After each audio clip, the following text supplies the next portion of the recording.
And नमस्कार दोस्तों, N K education में आपका स्वागत है।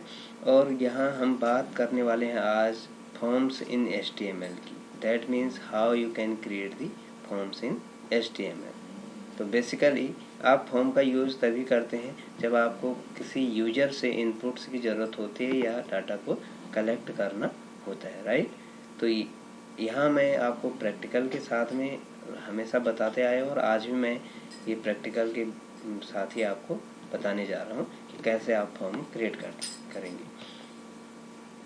तो सबसे पहले हम कुछ टैग्स का ओवरव्यू यहाँ पे समझ लेते हैं। कुछ जो टैग्स होती हैं कॉमन टैग्स हैं, इसके अतिरिक्त भी और भी टैग्स होती हैं।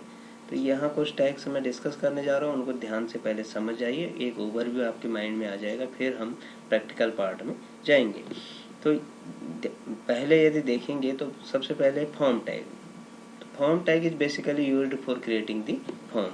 Label, simply label is for creating the label. ठीक है, लेबल बनाना हो, कहीं पे आपको एक लेबल लगाना हो तो label tag. Input type equal to text. If you want to create the text field in your form तो you can create text field using the input type text tag. तो इनपुट टाइप में text लिखेंगे तो text field बनेगा। Similarly input type equal to radio करेंगे तो radio button circular buttons होते हैं, वो अभी मैं आपको आउटपुट में शो करूँगा।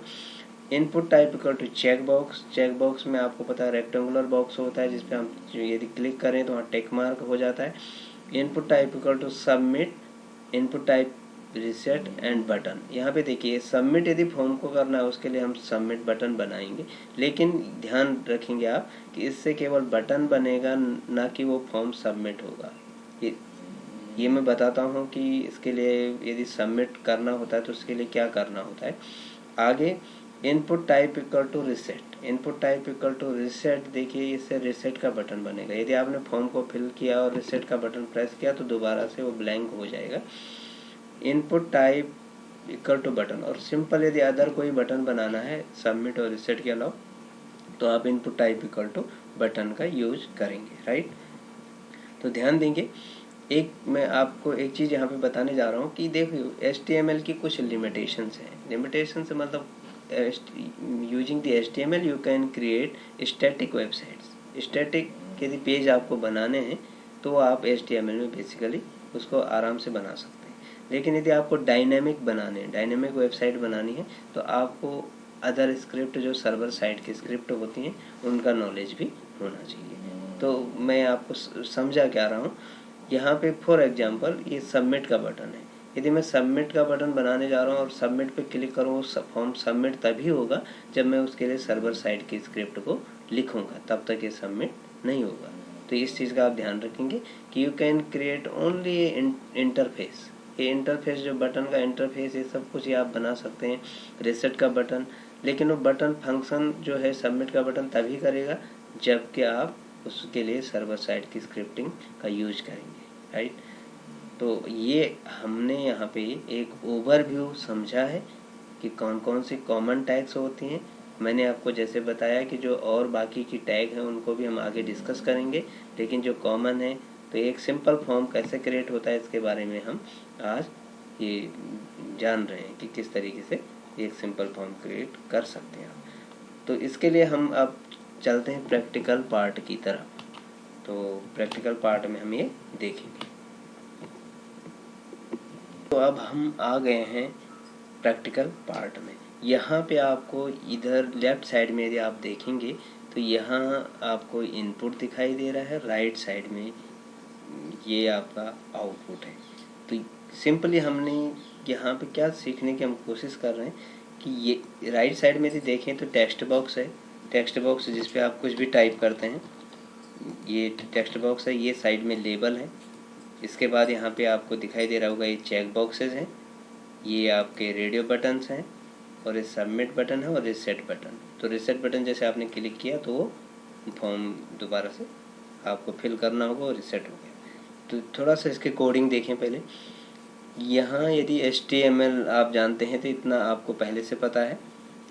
सेकंड हमने एक टाइटल इसको प्रोवाइड किया है कि employee detail. For example you want to collect the employee detail. तो बेसिकली एक बार मैं फॉर्म के बारे में थोड़ा सा इंट्रोडक्शन बता दूं कि फॉर्म होता क्या है। whenever you want to collect input from the user, right? जब भी आप इनपुट लेना चाहते हैं, किसी यूजर से कलेक्ट करना चाहते हैं, तो आपको वहाँ पे फॉर्म की ज़रूरत पड़ती है। जो भी इनपुट यूजर उस फॉर्म में सबमिट करता है वो आपके पास पहुंच जाता है, आपके सर्वर पे पहुंच जाता है। तो यहाँ हम ध्यान देंगे। अब फॉर्म की शुरुआत करते हैं। तो फॉर्म, कोई भी फॉर्म होगा तो उसके लिए आप यहाँ पे ध्यान देंगे। मैं इसको थोड़ी देर के लिए हटाता हूँ। पहले इसको समझिए कि every form start with A form tag, right? Form tag से स्टार्ट करेंगे हम इसको। ये जो मैंने हटाया है उसको एक बार समझा देता हूँ कि ये क्या है। इसके लिए जब भी इस फॉर्म को, जैसे आपने देखा यहाँ पे सबमिट का बटन है, इसको मैं यदि फंक्शनैलिटी प्रोवाइड करना चाहता हूँ तो मुझे एक स्क्रिप्ट लिखनी होती है। वो किसी अदर लैंग्वेज में मैं लिखूँगा जो उसको सर्वर से कनेक्ट करेगी। तो इसके लिए हमने action script, for example action page dot PHP, ये जो फाइल है हमारी, इसके में स्क्रिप्ट लिखी है। तो मैंने उसको यहाँ पे कनेक्ट किया है। इसका मीनिंग ये हुआ। लेकिन अभी आपको इसको देखने की ज़रूरत नहीं है। अभी आप सिंपल फॉर्म क्रिएट करना समझ रहे हैं तो इसे समझिए कि फॉर्म टैग आपने लगाई, then label for F name equal to F name first name हो गया, राइट? तो फर्स्ट नेम में आपको दिखाई दे रहा होगा एक लेबल यहाँ पे दिखाई दे रहा है, इसके लिए लेबल। और देन नेक्स्ट लाइन में जब हम आएंगे तो input type equal to text, input type equal to text जब आप लिखेंगे तो यहाँ ये आपका एक टेक्स्ट बॉक्स बन के आ जाएगा। इनपुट टाइप इक्वल टू जब आपने टेक्स्ट लिखा, बाय डिफ़ॉल्ट इस टेक्स्ट फील्ड की जो विड्थ होगी यहाँ पे, you can inter 20 character maximum, right? यहाँ तो टेक्स्ट फील्ड में फिर आप वैसे इसकी विड्थ सेट भी कर सकते हैं, लेकिन इसकी बाय डिफ़ॉल्ट जो होती है 20 कैरेक्टर की होती है। अब यहाँ ध्यान देंगे कि आईडी, फ्रेम और नेम ये आपको दिखाई दे रहा है। इसका यूज हम कब करते हैं? जब हम स्क्रिप्ट लिखते हैं और हमें ये जो इनपुट होता है ये कलेक्ट करना होता है। तो इस आईडी और नेम, यही जो दो पैरामीटर्स हैं, यही काम में आते हैं। यदि आप सिंपली इतना भी लिखेंगे तो आप इसी से क्रिएट हो जाएगा। लेकिन जब आप स्क्रिप्ट लिखेंगे तो आपको ये भी लिखना ज़रूरी होगा, क्योंकि आपको जो कनेक्शन प्रोवाइड करना वहाँ पे वर्क करेंगे तो इसके लिए आपको ज़रूरत पड़ेगी। तो सिंपली हमने सेकंड भी वैसे ही क्रिएट किया है जैसे ऊपर किया है। और ये BR जो देख रहे हैं, लाइन ब्रेक किया, इसके बीच में जो स्पेस आपको दिखाई दे रहा है BR के कारण है, लाइन ब्रेक है वो, इससे आया है। तो दो यहाँ तक आई थिंक आपको ये समझ में आ गया होगा। अब हम चलते हैं check box, how you can create the check box. जैसे मैं क्लिक कर रहा हूँ तो आपको दिखाई दे रहा है ये चेक बॉक्स यहाँ पे क्रिएट है। यहाँ पे लिखा क्या गया है, input type equal to check box, right? और इसके अंदर जो भी पैरामीटर्स यहाँ पे हैं, बाकी के पैरामीटर हैं, ये सभी आपके तभी जब आप एक्शन स्क्रिप्ट लिखते हैं वहीं पर ही काम में आएंगे, ये यूज में आएंगे, राइट? तो ये आपको फिलहाल तो एक फॉर्म क्रिएट करना सीखना है, आप इसे ज़रूर ध्यान में रखिए। लेकिन ये यदि आप इतना भी आप टाइप करेंगे तो भी, इतना भी यदि कोड कर देंगे तो भी आपको एक चेक बॉक्स वहाँ पे दिखाई देगा। फिर लेबल हमने क्या लिखा है, चेक बॉक्स के लिए लेबल यूज किया है। तो लेबल हमने यही यूज किया है, आई हैव ए बाइक, तो यहाँ पे दिखाई दे रहा है। सेकंड में देखिए input type equal to check box, और सेकंड में हमने सेम, दोनों एक ही चीज़, आपको केवल 2 लाइन समझनी है, 2 से ज़्यादा समझने की ज़रूरत नहीं है। आपको दूसरा तो खुद ही क्रिएट कर लेंगे, फिर उसके बाद कॉपी करना आपको और केवल पैरामीटर चेंज करने। यहाँ थर्ड में जाएंगे और यहाँ हम बात करते हैं रेडियो बटन। रेडियो बटन क्या होते हैं, देखिए ये रेडियो बटन्स हैं, या आपने क्लिक किया, ये रेडियो बटन्स हैं। तो रेडियो बटन्स आपको कब ज़रूरत होगी, ये ऑप्शन भी यहाँ पे दिखाई दे रहे हैं आपको कि कैसे मैंने रेडियो बटन्स किसके लिए यूज किए हैं। अब ध्यान देंगे कि अब यहाँ पर देखिए कि ये रेडियो बटन्स ये हम यूज कर रहे हैं। तो एक यदि सेलेक्ट हो रहा है तो दूसरा डिससेलेक्ट। तो रेडियो बटन और चेक बॉक्स में क्या डिफरेंस हो जाता है, इसको थोड़ा सा यहाँ और समझिए कि यहाँ पर यदि आपको चॉइस दो देनी हो, that mean you can have more than one choice in the case of check box. लेकिन रेडियो बटन आप इसी तरीके से बनाएंगे, वहीं पर यूज करेंगे। यहाँ पर रेडियो बटन के केस में क्या होता है, आपके पास एक सिंगल चॉइस होगी कि आप यदि एक को सेलेक्ट करेंगे तो दूसरा ऑटोमेटिकली डिससेलेक्ट हो जाएगा, राइट? तो ये यहाँ पे रेडियो बटन को बनाएंगे कैसे, तो input type equal to radio, ये, और इसके बाद के पैरामीटर सभी में आपको मैंने बता दिया है कि ये जब भी आप फॉर्म को फंक्शनैलिटी प्रोवाइड करेंगे, सर्वर साइड की स्क्रिप्ट लिखेंगे तो यहाँ पे यूज में आएंगे तो ये आपको लिखना होगा आईडी, नेम और वैल्यू, राइट। तो ये इधर और इसके लिए हमने एक लेबल यहाँ पे दे दिया गया है कि मेल पहले लेबल पे लिखा है, दूसरे में मैंने फीमेल लिखा है। ये आई थिंक आपको समझ में आ गया होगा। अब हम आगे बढ़ें और हम चलते हैं बटन्स पे।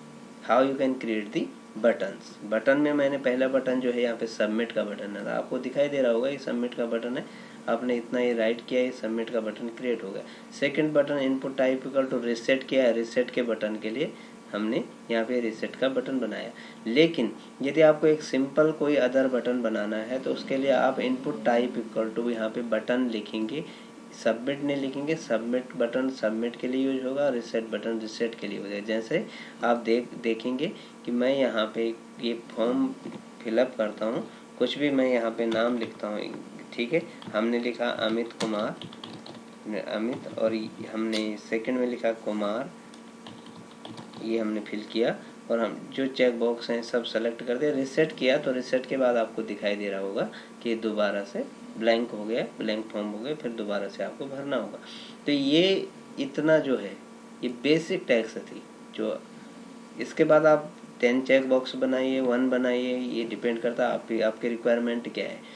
अब हम इस वीडियो में हमने आज यहाँ तक डिस्कस किया, लेकिन जब आप इसके बाद नेक्स्ट वीडियो होगा तो उसमें मैं आपको कुछ नई टैक्स बताऊंगा, जिसमें कि कुछ कॉमन टैक्स होगी। पासवर्ड, यूजर नेम, इसके क्या आप यदि पासवर्ड देते हैं वो दिखाई नहीं देते, तो किस तरीके से आप वो बनाएंगे, ये सब चीज़ें मैं आपको नेक्स्ट वीडियो में डिस्कस करता हूँ, ठीक है। और वीडियो देखने के लिए धन्यवाद। हाँ दोस्तों, यदि आपको ये वीडियो पसंद आती है तो ज़रूर आप इसको लाइक, शेयर, कमेंट और सब्सक्राइब करें और साथ में बेल आइकन को प्रेस कर दें ताकि आपको रिसेंट अपडेट समय पे मिलती रहे। Thank you.